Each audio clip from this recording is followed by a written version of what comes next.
Fala galera, beleza? Aqui é o professor Luciano. Estamos juntos para dar continuidade ao nosso curso de Mecânica dos Fluidos, ainda falando sobre propriedades dos fluidos. A gente vai falar hoje sobre a entalpia. E é isso aí, vamos lá, né? Bom, nas aulas anteriores a gente falou sobre a... Fizemos uma introdução sobre propriedades dos fluidos, por que é importante parar para falar dessas propriedades, né? Por que é importante isso? Então, confere lá para pegar desde o começo. Falamos também sobre a densidade. A gente sabe desde o ensino médio que densidade é massa sobre volume, mas só que aqui, no contexto da mecânica dos fluidos, ela desempenha um papel importante que, se a densidade varia ou não ao longo do escoamento, a gente tem que o fluido é incompressível ou compressível. Então esse conteúdo é importante, confere lá também. E na aula anterior a gente falou sobre a pressão. A pressão é fundamental na mecânica dos fluidos, porque o gradiente de pressão é a força motriz que faz com que o escoamento aconteça. E aí, além disso, também tem a questão da cavitação, que é um problema, e a gente colocou toda essa discussão base aí lá na aula anterior, você precisa conferir. Na aula de hoje a gente vai falar sobre a entalpia, né, a principal forma de energia envolvida aqui no escoamento de fluidos, e na próxima a gente fala sobre viscosidade. Então é o seguinte, essa aula sobre energia, ela acaba que vai ser mais superficial, porque ela vai resgatar conteúdos da termodinâmica. E a proposta aqui desse canal é que nós tenhamos uma playlist sobre termodinâmica também, mas isso aí é um próximo projeto, tá? O que você precisa saber nesse momento é que existem várias formas de energia. Energia térmica, mecânica, cinética, potencial, elétrica, magnética, química e nuclear. E aqui a energia total é a soma de todas elas, até aí tudo bem. E a gente tem energia interna e energia macroscópica, né? Então, basicamente, a energia interna vai ser a soma das energias microscópicas. Isso aí a gente define muito bem lá na termodinâmica o que é. E a energia macroscópica é aquela relacionada ao movimento e à influência de efeitos externos.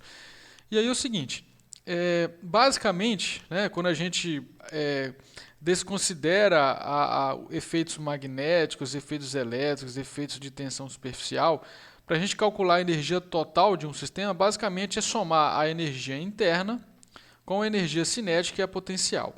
A energia cinética é aquela relacionada ao movimento, a energia potencial é aquela relacionada à altitude, e a energia interna, como a gente vai ter uma aula só sobre ela aqui ainda, mas basicamente energia interna é aquela energia que algo parado possui devido à agitação das suas moléculas, aos movimentos de translação, rotação, enfim. Então, as moléculas de algo parado possuem agitação e essa agitação ela é retratada pela energia interna. Daqui a pouquinho a gente volta a falar disso, mas aqui no nosso contexto a gente vai trabalhar com a principal unidade é o Joule de energia. É lógico que existem várias outras unidades, né, mas no sistema internacional é o Joule, então essa é a que a gente prefere. E como a gente aqui tenta dar o foco o máximo possível na área de alimentos, a gente tem aqui também que é muito comum, né, na área de alimentos a gente usar o termo caloria, né, principalmente na questão nutricional, enfim. E aí é que eu coloquei a relação para você lembrar aí que uma caloria é aproximadamente 4,18 joules, tá? Então é isso, né, para calcular uma energia total de um sistema, essa aqui é a forma mais simplificada, e a gente soma a energia interna com a cinética com a potencial. E aí é o seguinte, por que isso nos interessa, né? Porque dentro do escoamento de fluidos existe energia envolvida no escoamento propriamente dito. Então, se existe energia é uma propriedade, então a gente precisa estudar isso aí, tá? Energia depende da forma, né? Ela é uma propriedade. E aí é o seguinte, para a gente fazer essa abordagem, a gente precisa fazer uma revisão sobre termodinâmica, e aqui eu vou passar bem rapidamente, porque eu já falei que a gente vai ter uma playlist sobre isso. E basicamente você precisa entender sobre trabalho e calor. Essas duas formas de energia são energias em trânsito, tá? Então, tanto o trabalho quanto o calor não são propriedades, mas são formas de energia em trânsito, tá? Então, quando a gente entende o trabalho e o calor, a gente chega na condição suficiente para enunciar a primeira lei da termodinâmica, que é aquela lei de que a energia se conserva, né? E aí, quando a gente chega nessa lei da termodinâmica, a gente também fica pronto para entender o que é energia interna de fato. Tem até o experimento de Joule, que é um experimento muito famoso, que basicamente, a gente vai ter uma aula específica, mas basicamente no experimento de Joule, ele forneceu energia para um fluido isolado. Esse fluido, essa energia foi fornecida na forma de trabalho. E aí, quando essa energia foi oferecida na forma de trabalho, a temperatura do fluido aumentou. Se a temperatura do fluido aumentou, significa que as moléculas daquele fluido passaram a ter uma agitação maior. E essa agitação maior porque elas tinham mais energia. E esse aumento de energia, ocasionado devido à adição de energia na forma de trabalho, é nada mais nada menos do que um aumento de energia interna, né? E aí, posteriormente a essa etapa do experimento, Joule observou que esse aumento da temperatura aconteceu e depois, quando esse fluido foi colocado em contato com um fluido mais frio, esse fluido resfriou, porque energia saiu do fluido quente para o fluido frio na forma de calor. Então, tanto o trabalho quanto o calor são energias em trânsito, e quando essa energia em trânsito, seja trabalho ou calor, chega, um saldo ali, ele é elevado ou reduzido, depende, e aí esse saldo se chama energia interna, né? Então é isso. Se você fornece energia, algo passa a ser mais energizado, a energia interna, portanto, aumenta. Se você retira energia, passa a ficar menos energizado, a energia diminui, tá? Mas isso aqui a gente vai ver com a devida profundidade na nossa playlist de termodinâmica. Isso aqui é só para você entender que algo possui energia, e essa energia é a energia interna, e que essa energia ela pode ser aumentada ou reduzida através de trabalho e calor, tá? E aí a gente chega finalmente, depois que a gente entende tudo isso, a gente chega finalmente na entalpia, né? A entalpia, muito estudante de engenharia se forma sem entender o que é, mas a proposta aqui é de explicar a entalpia. Então, lá na termodinâmica, tem uma aula específica que você chega na definição matemática do que é entalpia. Então, entalpia nada mais é do que a soma de energia interna com a variação de pressão e volume. Até aí tudo bem, né? Quando a gente faz um balanço de energia em processo de escoamento, essa equação aqui atende muito bem, porque ela combina energia interna, pressão e volume, o que facilita muito a nossa análise de um processo de escoamento. E além do que, é importante deixar claro aqui que é uma propriedade extensiva também, a gente já comentou sobre propriedade extensiva e intensiva. Então, é isso. Dentro de um processo de escoamento, existe também um balanço de energia, tá? E o fato da entalpia ser matematicamente a soma da energia interna com a variação da pressão e volume facilita a nossa vida. Mas você ainda não sabe o que é entalpia, né? Você ainda não sabe o que é entalpia. Então, antes da gente passar pelos tópicos do texto aqui, veja essa imagem aqui. Essa imagem aqui ela vai retratar exatamente o que é entalpia para você. Então, se a gente tem um fluido parado, esse fluido naturalmente possui uma quantidade de energia interna.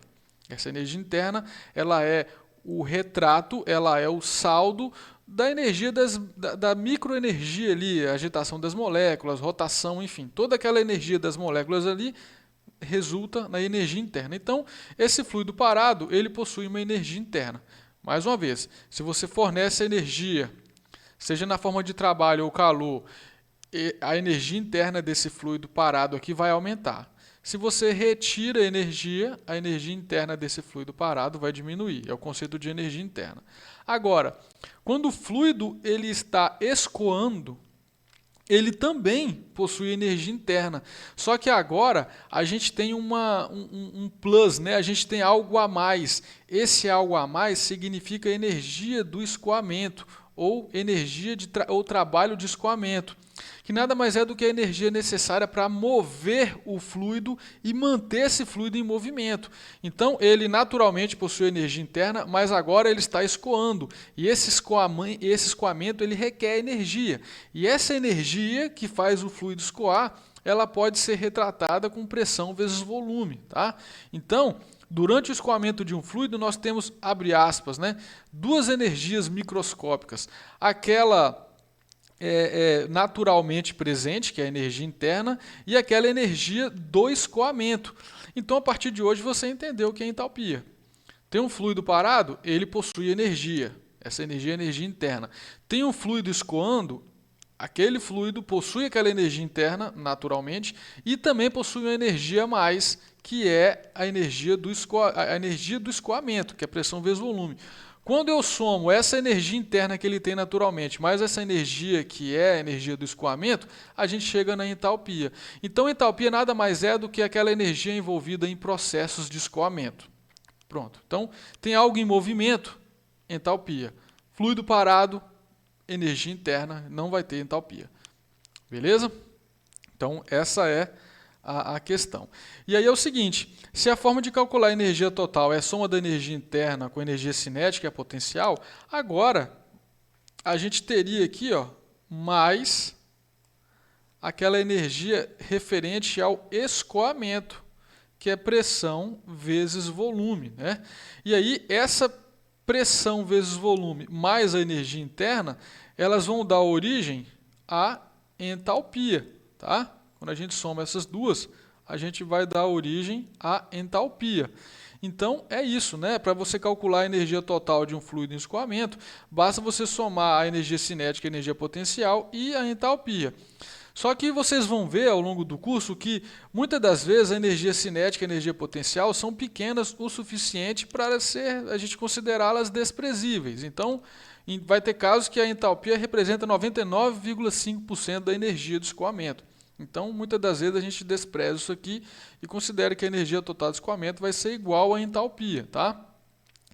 Então, aqui alguns comentários, deixando claro que isso aqui é na ausência de efeito magnético, elétrico e tensão superficial.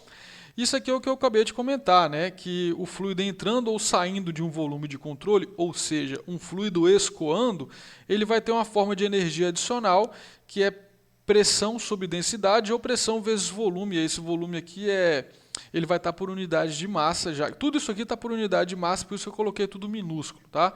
E está por unidade de massa, a gente pode trocar pela razão aqui pressão, densidade, mas é uma questão de unidades, enfim, para trabalhar com unidade, ficar tudo certinho, isso aqui sai em joule por quilograma, né? Isso aqui está tudo em função da massa, tá bom? E aí é isso, essa aula foi mais curta, então basicamente essas propriedades aqui a gente já viu. Hoje a gente falou da energia, principalmente da entalpia, que mais uma vez, fluido parado, energia interna, fluido escoando, entalpia. Por quê? Porque além da energia interna a gente tem uma forma adicional de energia, que é a energia devida ao escoamento propriamente dito. E essa energia devida ao escoamento propriamente dito se chama pressão vezes volume. E quando a gente soma ela com a energia interna, que também existe, a gente chega na entalpia, que a definição matemática é feita lá na termodinâmica, que a gente ainda vai tratar com a devida profundidade. Beleza? Inscreva-se, deixa o like, comenta aí. Se você for meu aluno, pode estar me procurando para tirar qualquer tipo de dúvida, beleza? Valeu, falou!